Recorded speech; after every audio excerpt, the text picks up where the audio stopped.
ఎలా సార్ అంటే వీటిని కనుక నేర్చుకుంటే డ్యూరేషన్ ఎన్ని డేస్ పడుతుంది?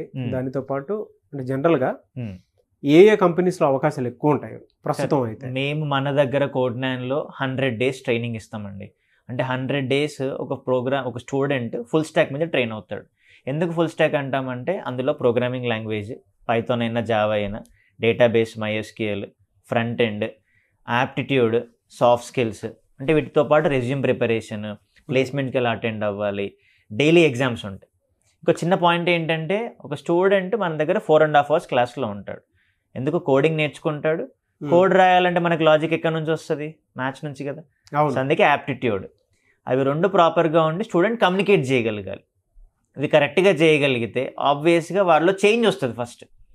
మనం ఫస్ట్ మంత్ నుంచే రిజల్ట్స్ ఎక్స్పెక్ట్ చేయలేం కదా. ఫస్ట్ ఒక ట్రాక్ సెట్ అవ్వాలి. అందుకే 100 days మనది కాదనుకొని ఫస్ట్ ఫోకస్ పెట్టుకొని డైలీ నేర్చుకునేదని ప్రాక్టీస్ చేయాలి. అందుకే మన స్టూడెంట్ కొత్త ఫీచర్ ఇచ్చాం, కోడ్ ప్లే గ్రౌండ్ అని. ప్లే గ్రౌండ్ అంటే ఏంటి? మనకి ఆడుకుంటాం కదా, ఇక్కడ కోడ్స్తో ఆడుకోవాలి మనం. డైలీ క్వశ్చన్స్ ఉంటాయి, లీడర్ బోర్డ్ వస్తుంది, అప్పుడు నీ కాంపిటీషన్ ఉంటుంది.